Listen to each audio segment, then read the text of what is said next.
So today we will begin with the next topic in the fourth module we have in the BJT applications. So before we begin, I had shared some links for the videos with you. Nevertheless, I will just brief up with the introduction of the basics of a BJT as to what is a BJT and what are its what we will see the operation of a BJT. Basics of BJT. BJT, as you may be knowing, it stands for bipolar junction transistor. So a bipolar junction transistor, it is a three-terminal semiconductor device. So the name transistor, it actually comes as the fusion of two words, transfer, resistor. So here, the current is flowing from a low resistance region to a high resistance region. So that is the concept of a transistor. That's why it's called transfer resistor. In short, it is called transistor. So this BJT, it is formed by sandwiching one type of semiconductor material between two layers of the opposite type. One type of semiconductor material means we have seen there are two types of semiconductor based on how they are formed, right? One is N type, the other one is P type. So if you put N type of semiconductor material between two materials of the P type, you get one kind of BJT. You call it PNP BJT because N is sandwiched between two P. That is called PNP. Suppose you put P type semiconductor in between two N type semiconductors, that becomes NPN transistor. Okay, because P type lies between two N types, right? So that is NPN and PNP. Those are the two types of BJTs, which is actually formed by sandwiching one type of semiconductor material between two layers of the other type of the semiconductor material.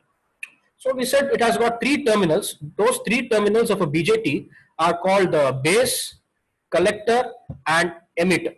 Okay, the base is indicated by B, collector is C, and emitter is E.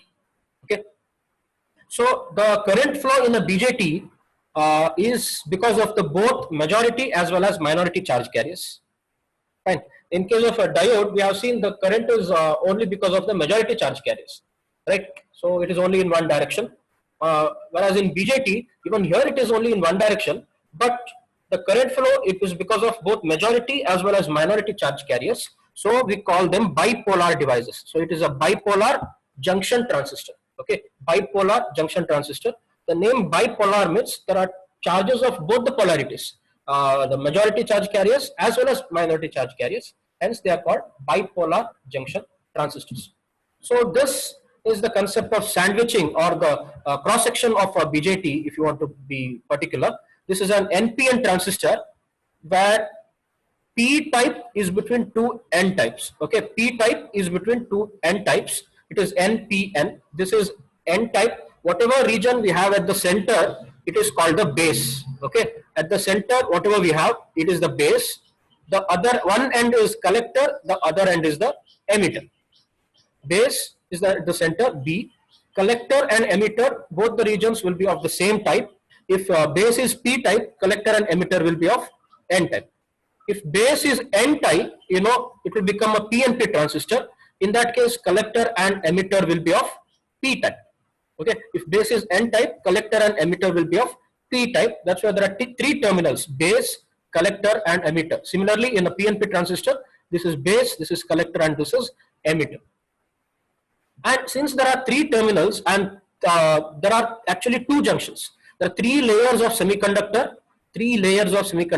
So that's why there are two junctions. So one is the junction between the base and the collector. This is the junction between the base and the collector. That junction is called the collector base junction. Okay, the junction between the base and the collector, that is called the collector base junction. Then the junction between the base and the emitter is called the emitter base junction. Junction between base and emitter is called emitter base junction. So it is common, in between both NPN and PNP transistors. So, but in NPN transistor, the base is of P type, collector and emitter are of N type. In PNP, base is of P type. Base is of N type, collector and emitter are of P type. Okay. So this is how different transistors or BJTs of different manufacturers look like. So all of them have got three terminals. Okay, all of them have got three terminals. So this is the symbol of a transistor. A symbol of a transistor. This indicates the base. Okay, and here there is a vertical line. Then this indicates the collector, and this indicates the emitter. How to identify emitter from both of these? See, whatever is lying here, this is the base. There is no ambiguity in that. But among collector and emitter, to identify the emitter, there will be an arrow mark. Okay, so wherever there is an arrow mark among these two terminals, wherever there is an arrow mark, that will be the emitter. This is the collector and this is the emitter. Then this direction of the arrow mark, this indicates the direction of the conventional current. Okay, the direction of the arrow mark indicates the direction of the conventional current. So this, the direction, if it is from base to emitter, if the direction of this arrow mark is from base to emitter, the type of transistor is NPN transistor. Okay, please understand. If the direction is outward from base to emitter, the type of the transistor is NPN transistor. If the direction of the arrow mark is inward from emitter to base, then the type of the transistor is PNP transistor. Okay, if the direction is from emitter to base, then it is a PNP transistor. So in case of an NPN transistor, the collector and emitter are of N type, base is of P type. In case of a PNP transistor, collector and emitter are of P type, whereas the base is of N type. Okay, so this direction indicates that the current is flowing from collector to emitter. Okay, from collector to emitter, that's the conventional direction of the current. Similarly, in the PNP transistor, this direction indicates that the current is flowing from emitter to collector. Okay, so that's why this is the conventional direction of the current, from emitter to collector. In this case, from bottom to top, here from top to bottom in this particular diagram. Okay, so it is not at all necessary that we need to draw collector at the top and emitter at the bottom. In some figures, you know, that in some circuits can be drawing emitter at the top and collector at the bottom, or emitter can be, base can be drawn below also, collector can be drawn right and emitter to the left, or emitter on the left and emitter on the right and collector on the left. So either way, so based on the diagram, you should determine which are the terminals. So to indicate the emitter, you should always look for the arrow mark. Wherever there is arrow mark, if instead of writing here, if the arrow mark was drawn here, this would be the emitter. Okay, irrespective of the direction. Okay, so here also this is the emitter, irrespective of the direction, wherever you show the arrow mark, that indicates the emitter terminal. Okay, then coming to the operation of these transistors, first we will see an NPN transistor. So this is an unbiased NPN transistor. Unbiased means we have not connected any voltages. When we have not connected any voltages, how does a transistor look like? So this is how it looks like. There are three layers. One N-type layer, in between there is a P-type layer, then again an N-type layer. The center layer is base, is the base. So this is an NPN transistor. Okay, so if it is an NPN transistor, the center layer is P-type and the outward layers are N-types, emitter and collector. So there is a junction. Because of the junction, there is a depletion region. So here there are two junctions.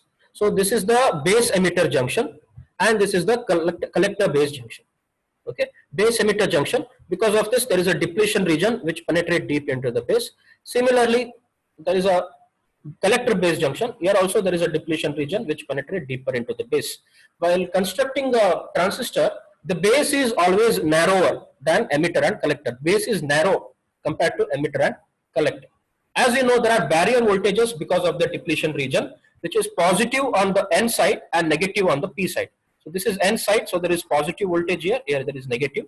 Similarly, here it is, there is another depletion region, here this is positive and here it is negative. Okay, so this is when we have not connected any biasing voltages. Now, how to connect the biasing voltages? So in a BJT, for the normal operation of BJT, the base emitter junction has to be forward biased and the collector base junction has to be reverse biased. You should always remember, in the case of an operation of a BJT, for normal operation, for it to be operated in the active region, the base emitter junction, this junction has to be forward biased and the collector base junction has to be reverse biased. Okay, so if you look at the biasing, okay, yeah, that is what it says here. Base emitter junction is forward biased, collector base junction is reverse biased. So this is the base emitter junction. Okay, this is N type and this is P type. So if this has to be forward biased, N type has to be connected to negative of the battery, as you can see here, and P type base has to be connected to positive of the battery, right? So this is the battery or the power supply. The positive is connected to P side of the base, P side, P type, that is the base. Negative of the battery is connected to N type, that is the emitter. So base emitter junction is forward biased. Now there is another junction, collector base junction. This junction has to be reverse biased. So for it to be reverse biased, the N type collector has to be connected to positive of the battery, as you can see here. N type collector has to be connected to positive of the battery, and P type base has to be connected to negative of the battery, right? So it is reverse biased. Your base is P type, P is connected to negative, N is connected to positive. That's why it is reverse biased. Now how does it operate? As you can see in this, because of this forward biased junction, at the base emitter junction is forward biased, the depletion region becomes narrow, right? You know the operation of a PN junction. Whenever the PN junction is forward biased, the depletion region becomes narrow. When the depletion region becomes narrow, the barrier voltage becomes smaller. It reduces. The barrier voltage is reduced. That you can see in this figure. The barrier voltage is reduced. As the depletion region becomes narrow, you know, this particular junction, it conducts. That means, as you can see, these are the electrons. These electrons, they cross this junction, which is forward biased. Since it is forward biased, they cross the junction and they enter the base. Okay, the base, you know, the electrons are said to be emitted into the base. They are emitted from this region. That's why this region is known as emitter. Okay, electrons are emitted from this region into the base.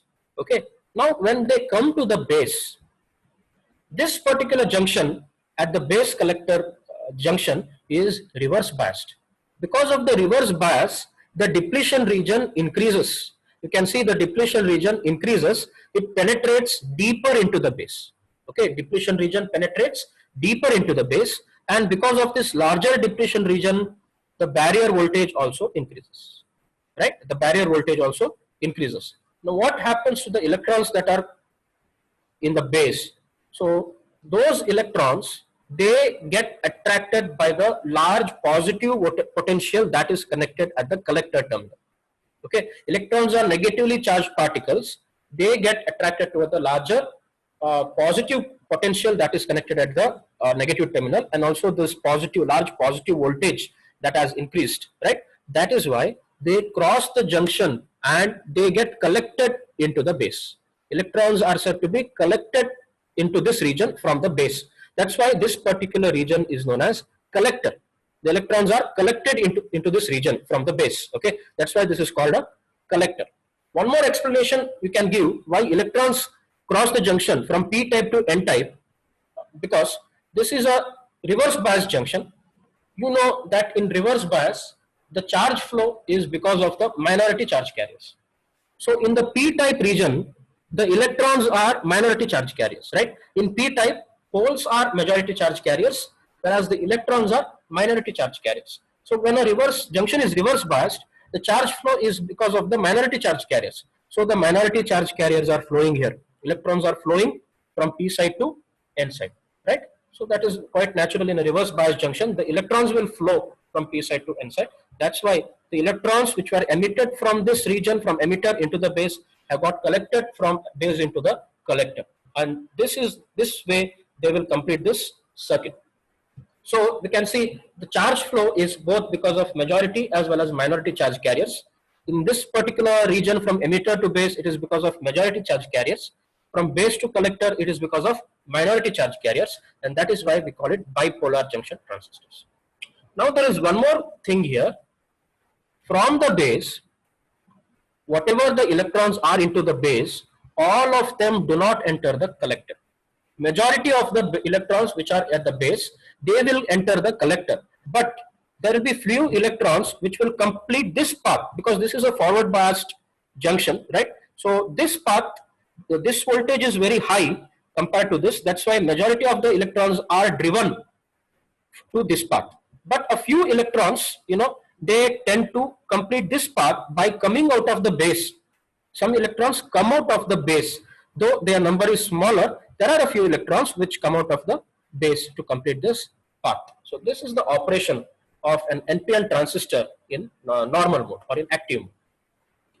Okay. Similarly, we can explain the operation of a PNP transistor. In PNP transistor, the emitter and collector are of P type and the center region base is of N type. As you can see, this is an unbiased PNP transistor. So there are depletion regions, base emitter junction and collector base junction. Similarly, there are barrier voltages, which is negative on the P side, positive on N side. Similarly, positive on N side, negative on P side. When you bias them, you have to follow the same principle, that the base emitter junction is forward biased, collector base junction is reverse biased. So this is P type, so it has to be connected to positive.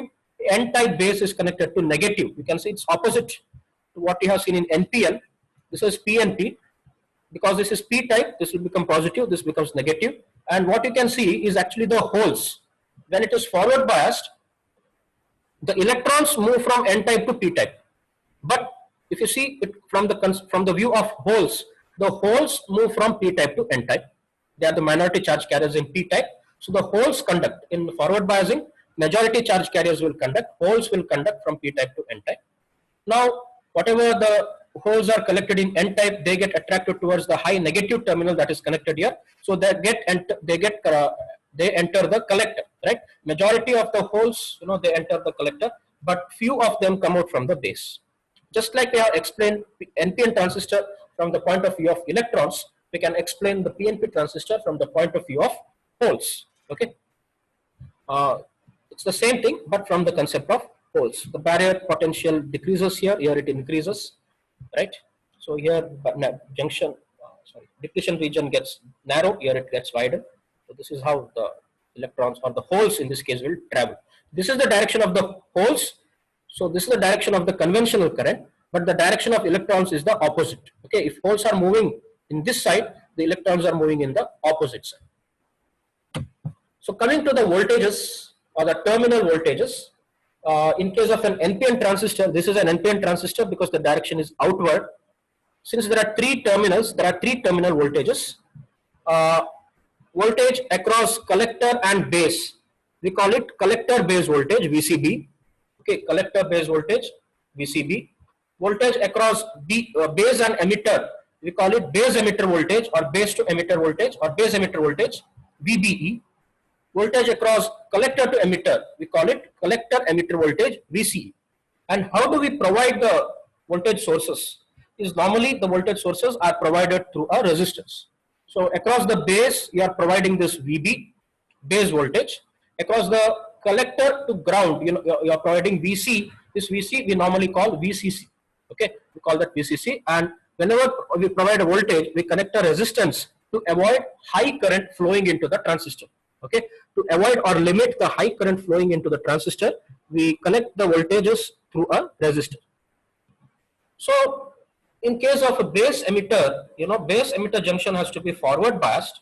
In case of NPN transistor, this is N, this is P, and this is N, right? So if this junction, base emitter junction, if it has to be forward biased, P has to be connected to positive, N has to be connected to negative. That's why this is positive and this is negative. Okay, that's why this is plus and this is minus.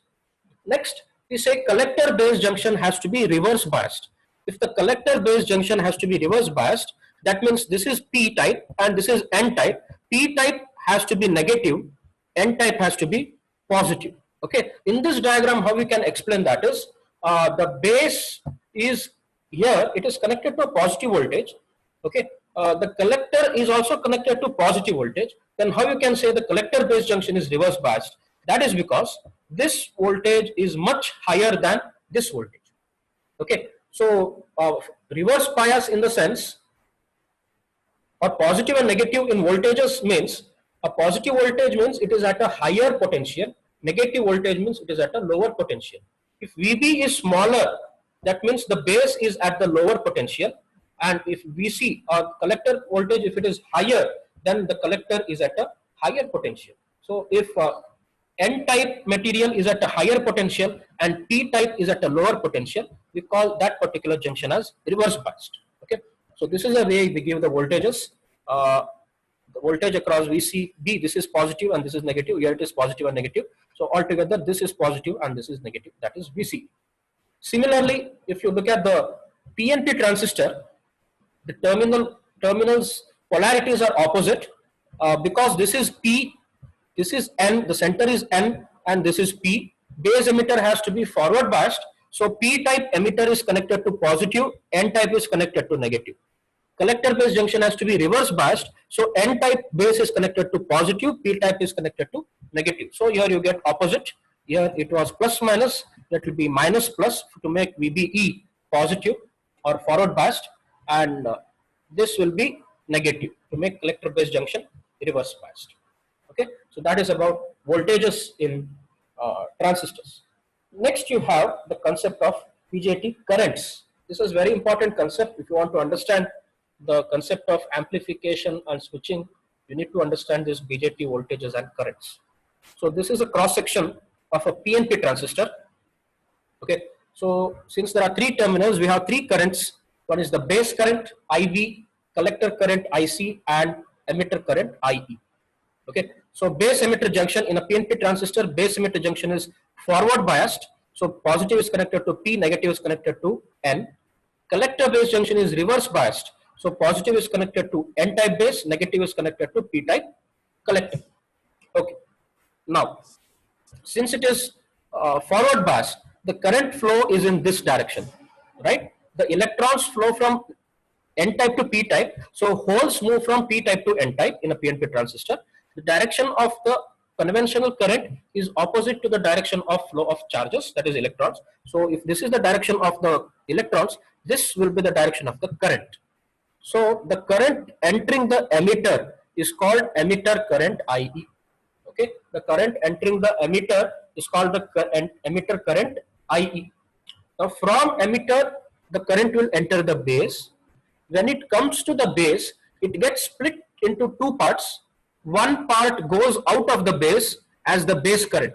The current moving out of the base is called the base current IB, and some part of IE enters collector and comes out of the collector as IC. Okay, the part of emitter current which enters the collector is called alpha DC into I.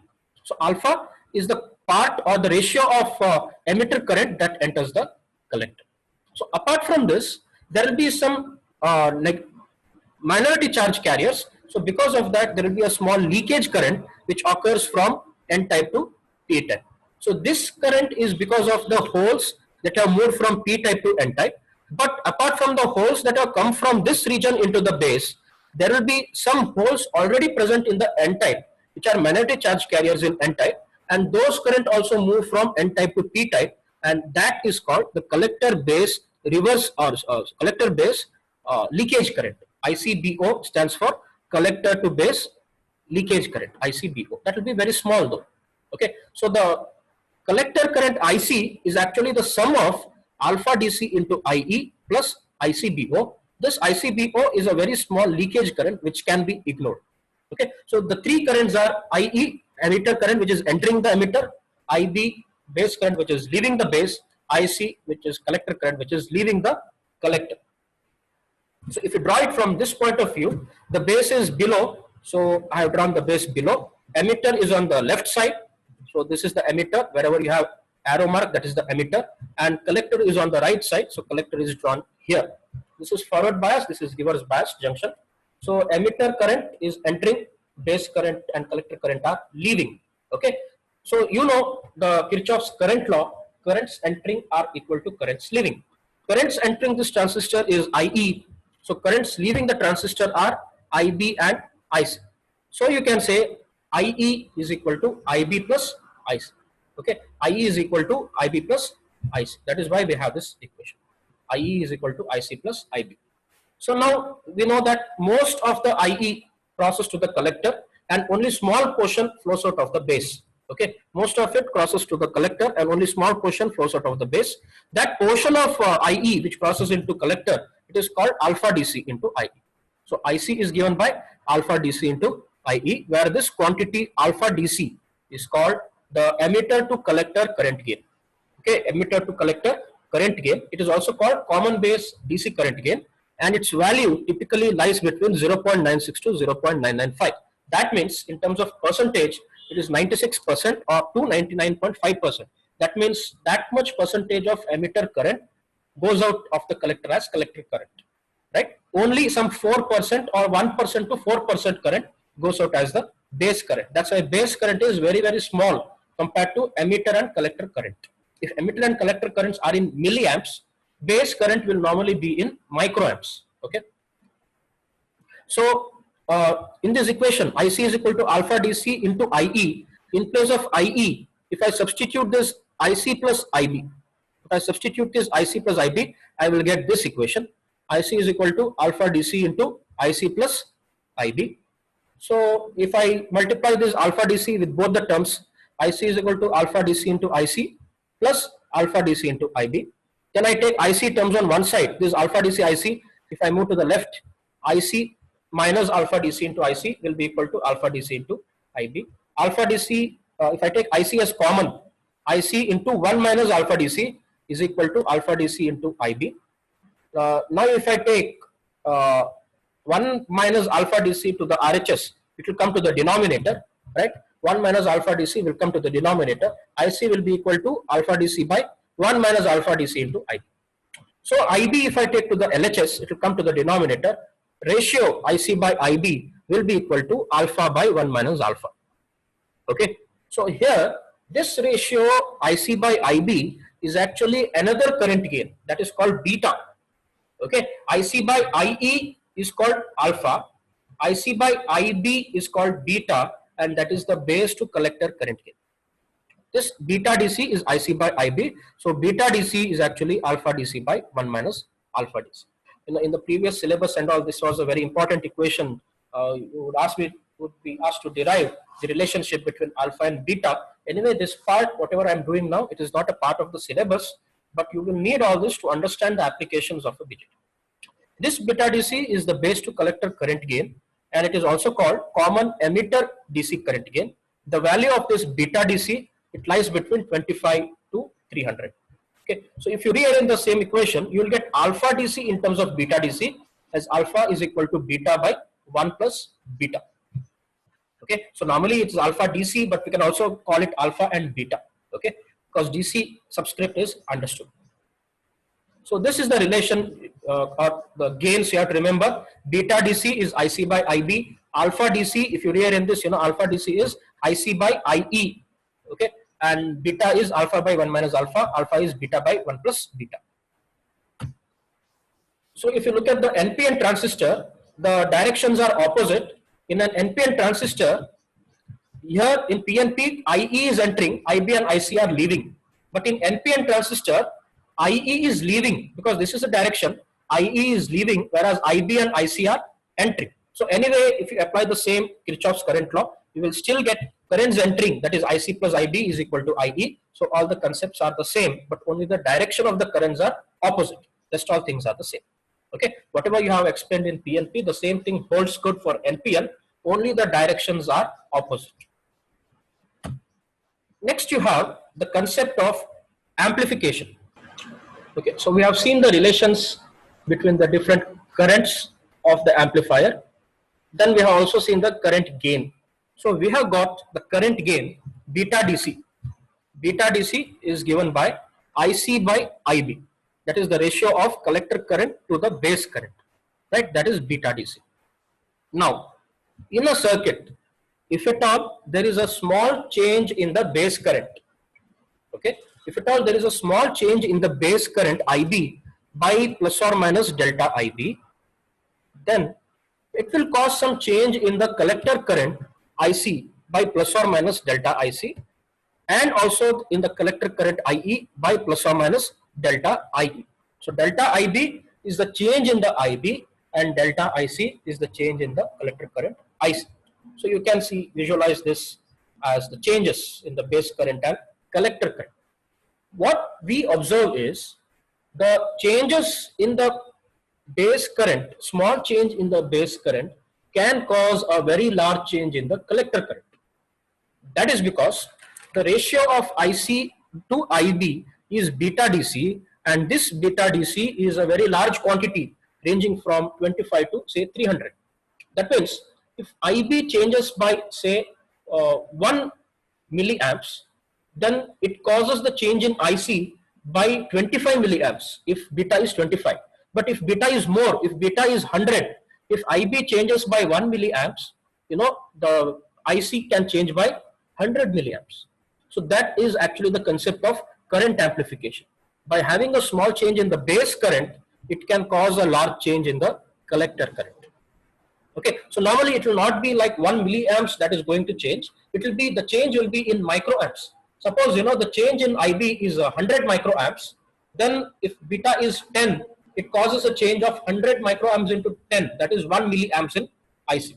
Okay, so if beta is 100 microamps into 100, that will give you the change of 10 milliamps in the collector current. So that is the way the current gets amplified.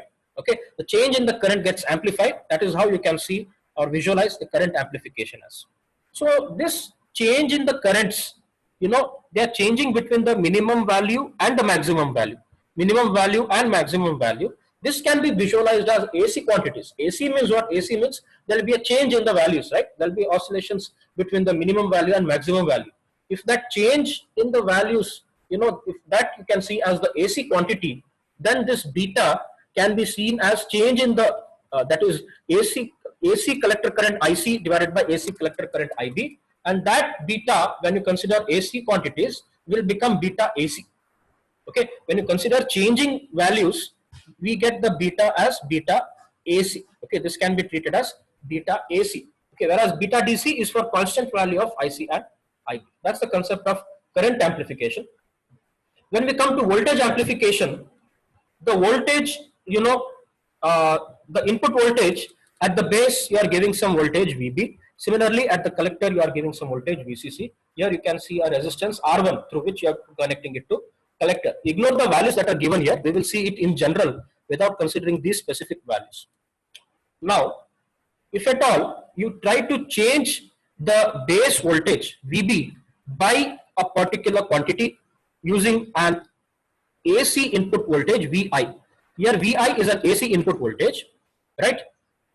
This AC input voltage will vary from negative to positive. If it is 20 millivolts, if the amplitude peak value is 20 millivolts, it will go to plus 20 millivolts, and at the negative peak, it will go to minus 20 millivolts.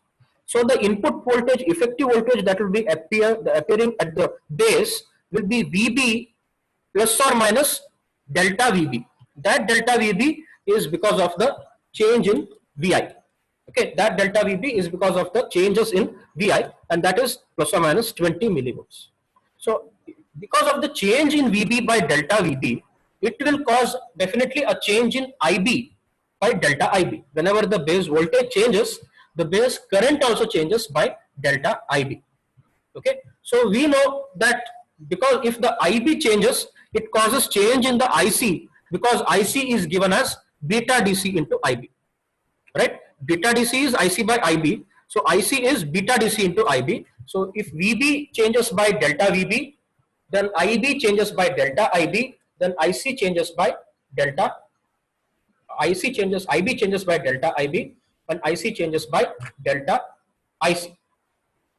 If IC changes by delta IC, that causes the corresponding change in the collector voltage. Okay, that causes corresponding change in the collector voltage. Here actually, this is delta IB. Okay, delta IB. So here there is no delta. Sorry, beta DC into delta IB. So IC is beta DC into IB. From this circuit, the total applied voltage from this point to this point, it is VCC. That VCC can be written as the voltage across this resistance plus the voltage from collector to ground. The voltage from collector to ground is VC. Okay, voltage from collector to ground is VC, plus the voltage across this resistance is resistance multiplied by current. The resistance is R1, current is IC, so it is IC into R1. That's why VCC, we have VC plus IC into R1. From this, we can write VC is equal to VCC minus IC into R1. VC is equal to VCC minus IC into R1. So if at all IB changes by delta IB, it causes a change in IC by beta DC into delta IB. If IC changes by delta IC, in this equation, if IC changes, then VCC is a constant. If IC changes, VC also changes. VC changes by VC is equal to delta IC into R1. Right? VC changes by delta IC into R1. But one thing you have to remember that since this is negative here, that means VCC minus IC into R1. If IC increases, VC will be decreasing. And if IC decreases, VC will be increasing. Okay, if IC increases, VC will be increasing, and the opposite. So that's why you get the change in the VC as delta VC.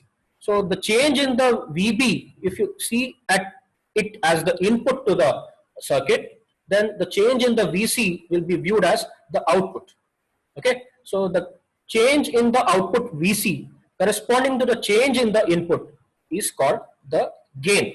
The gain is the ratio of delta VC, that is the change in the output, to delta VP, that is the change in the input. AV is equal to delta VC by delta VP. This delta VC, it can be viewed as output voltage, and the change in the input VB is because of the input voltage VI.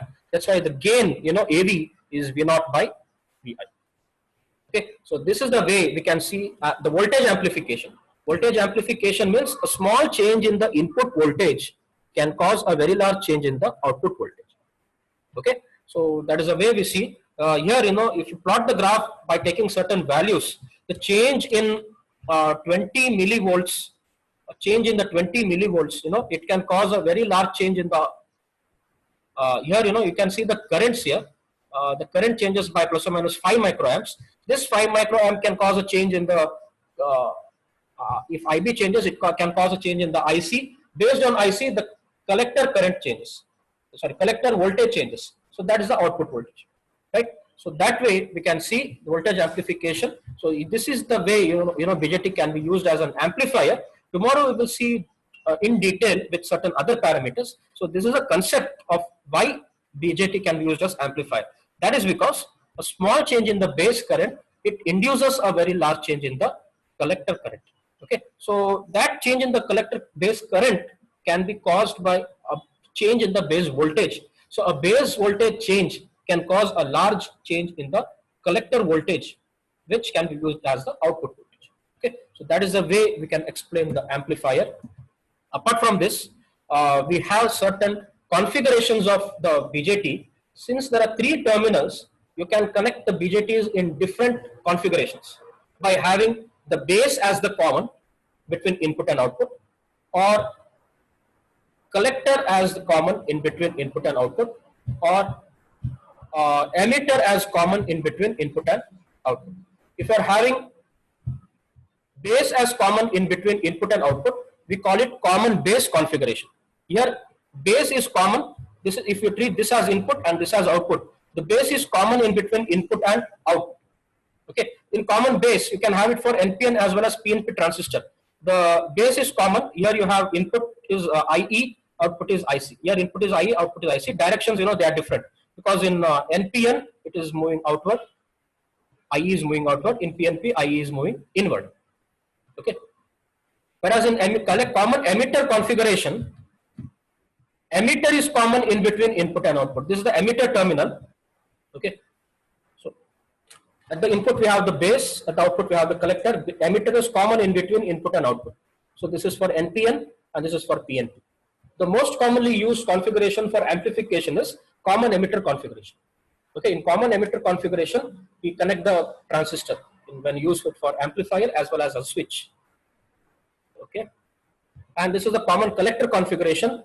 Here emitter is above. The collector is common in between the input and the output. Collector is common in between input and output. We have seen for both NPN and PNP. So now coming to this common emitter configuration, we need to know how the circuit behaves when we give different inputs and outputs. So we have two characteristics, that is input characteristics and output characteristics. Input characteristic means the plot or a graph of input voltage versus input current for fixed value of output voltage. Okay, here in common emitter, input voltage is VBE. Input voltage is VBE, the voltage across base and emitter, and input current is IE. Input current is IE. Output voltage is VCE.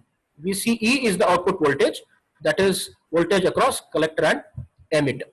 Okay, so what we do is we keep a fixed value of VCE, then we vary input voltage VBE and plot input current IB. So if you do that, you will get this particular graph. If you keep VCE as 5 volts, you get this graph. Then you change the value of VCE, you keep it constant to 20 volts, then again you conduct the same experiment, you change VBE, note down the values of IB, you get this graph.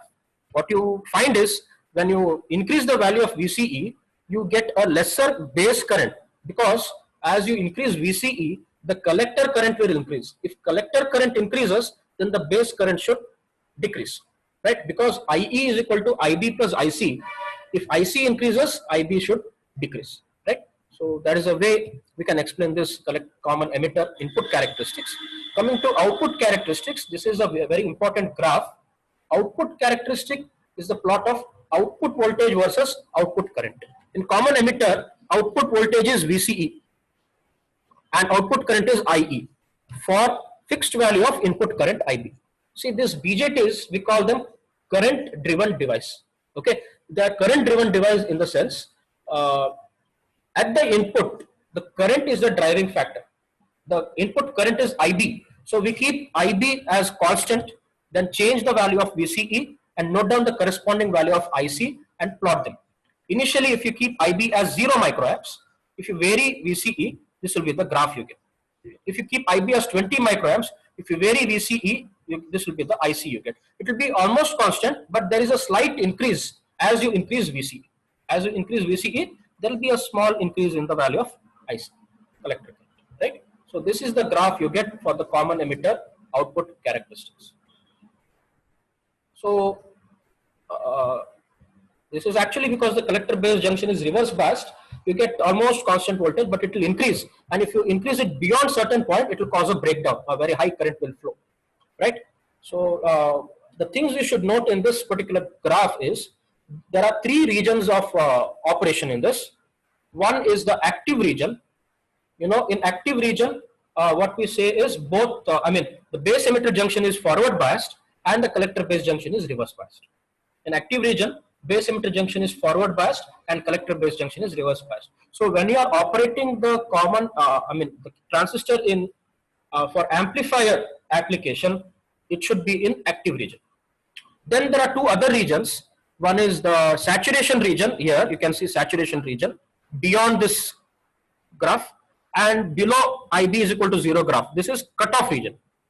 This saturation and cutoff region, here the transistor operates, means we are using that transistor as a switch. There are 2 major applications of transistors. One is as an amplifier, the other one is as a switch.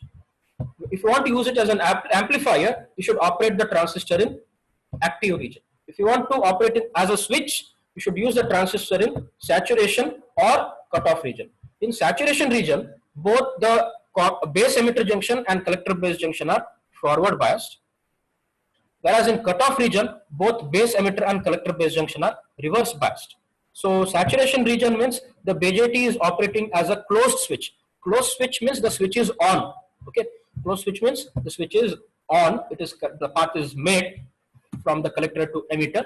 Whereas in cutoff region, both junctions are reverse biased. So the BJT is operating as a open switch. Open switch means the switch is off. If the switch is considered off, then you call it an open switch. In that case, the region of operation is cutoff region. That is where both the base emitter and collector base junctions are reverse biased.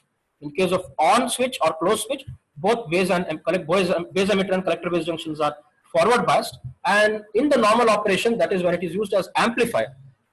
That is in the active region, where base emitter junction is forward biased and collector base junction is reverse biased. So these are the basic things that you need to know before you can understand the applications in detail. So that we will start in tomorrow's class, that is BJT as an amplifier and BJT as a switch.